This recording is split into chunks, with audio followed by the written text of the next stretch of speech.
कि 135 में 200 कितना है 25 है 225 है। तो तुमको मालूम है कि एक मरतबे लगेगा, कितना मरतबे एक मरतबे लगेगा। तो 135 लिखोगे घट के कितना हो जाएगा 90, घट के कितना हो जाएगा 90।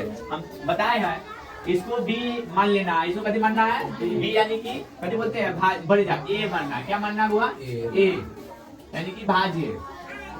इसको मान लेना है बी, इसको कैसे मान लेना है बी यानी कि इसको बोलते हैं भाजक हिंदी में, इसको बोलते हैं भागफल। क्या बोलते हैं भागफल। इसको शॉर्ट में हम लोग क्यू रख लेंगे, क्या मान लेंगे क्यू, ठीक है। इसको बोलते हैं कथी शेषफल, क्या बोलते हैं शेषफल। शेषफल यानी कि आर, शॉर्ट में आर, ठीक है। तो अब जान गए। अब देखो पहला हम लोग करेंगे कथी कि ए की वैल्यू कितना है उसको लिख लो। ए की वैल्यू कितना हुआ, कितना माने हो 225। अब बी की वैल्यू कितना है बोलो 135,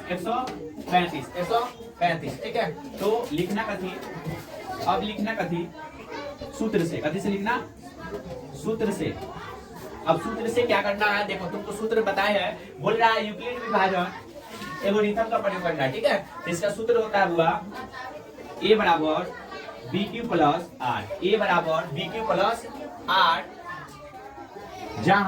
जहां लिख लेना जहां ओ से 12 या बराबर आर, आर से 12 बी, ठीक है। इतना लिख लेना। अब सिर्फ इसी फॉर्मूला पर, इसी सूत्र पर इसको सजा देना है।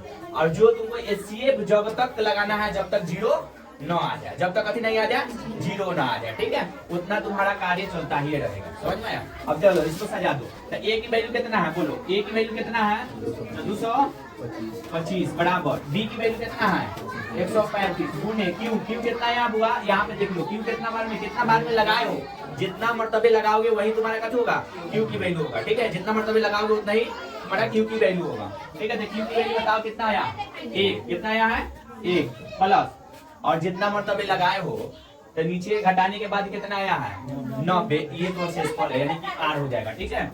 आर की वैल्यू कितना आएगा 90, ठीक है। बताओ 0 आया ना आया, जब तक एचसीएफ में 0 नहीं आएगा जब तक इसका कार्य चलता रहेगा, ठीक है, प्रोसेस चलता रहेगा, इस बात को ध्यान रखना। अब कितना से लगाएंगे बोलो, अब 90 में अब ये वाला दिखाई दे रहा 135 से भाग करेंगे, ठीक है। 135 से लगाएंगे, कितना बार में लगेगा बताओ हाँ एक बार लगेगा, हाँ एक बार में लगेगा 90। घटने के बाद कितना आ जाएगा बोलो तो 45 आ जाएगा, घटने के बाद कितना आएगा 45 आ जाएगा। अब अपने वाला जो कार्य किया है सेम वही कार्य इसको सजा देना है, ठीक है, फिर वैसा ही है। अब ए की वैल्यू कौन हो जाएगा, जो तुम्हारा बी की वैल्यू है, जो तुम्हारा बी की वैल्यू है हुआ वह ए की वैल्यू हो जाएगा 135 बराबर, ठीक है। जो तुम्हारा ए की वैल्यू है देखो यहाँ आ गया, यहाँ जो बी की वैल्यू है वो अब ए की वैल्यू हो जाएगा। जो तुम्हारा शेषफल था कथी था शेषफल, वो हो जाएगा तुम्हारा कथी बी की वैल्यू, कथी का वैल्यू हो जाएगा बी। यहाँ पे देख रहे हो कि 90 में ना भाग लगाए हो, ठीक है। तो तुम्हारा 90 हो जाएगा बी की वैल्यू गुने, अब बताओ 90 में 135 कितना बार में लगा है एक बार में। तो क्यू की वैल्यू कितना हो गया 1, क्यू की वैल्यू कितना हो गया 1, तो 1 हो जाएगा। फिर प्लस अब शेषफल कितना आया हुआ ये देख लो, शेषफल कितना आया है आर कितना आया है 45, तो कितना लिखोगे 45 लिखोगे, कितना लिखोगे 45, समझ में आया। अब चलो अभी भी 0 आया ना आया, अब फिर से कार्य चलेगा। अब 45 में कितना से लगाएगा अब 90 उतरेगा, कितना उतरेगा 90, ठीक है। पहले सजा दो कि देखो जो बी की वैल्यू है हुआ बी कितना है 90 है, तो बी अब यहाँ उतर जाएगा, यहाँ उतर जाएगा। और शेषफल कितना है 45 है, अब भाग लगाओगे कितना बार 45 दूना के 90 कट गया, अब प्लस कितना आएगा 0। अब यहाँ पे भी करके हम दिखा देते हैं 45 दूना के 90, शेषफल का आ गया 0। तो अब ए की वैल्यू मालूम चल गया कितना 90, तो देखो ए की जगह पर 90 लिखे है।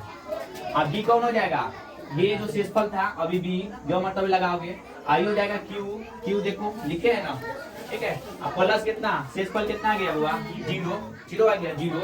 अब कार्य चलेगा, प्रोसेस बढ़ेगा गारू नहीं, अब स्थगित हो गया। अब कथी हो गया स्थगित। बताओ एचसीएफ का कितना आएगा, एचसीएफ कितना आएगा, कितना बार में पूरा कटा है 45 बार में, 45 से पूरा कट दिया तो 45 से कट हो जाएगा एचसीएफ हो जाएगा, कितना हो जाएगा एचसीएफ इसे कितना होगा 45। तो लिखोगे इसलिए मस यानी कि एचसीएफ कितना आया 45 द राइट करेक्ट आंसर। ऐसा ये प्रोसेस बनाना है, ठीक है। अब चलो दूसरा नंबर तुम लोग बना के दिखाओ जल्दी से फटाफट। दूसरा नंबर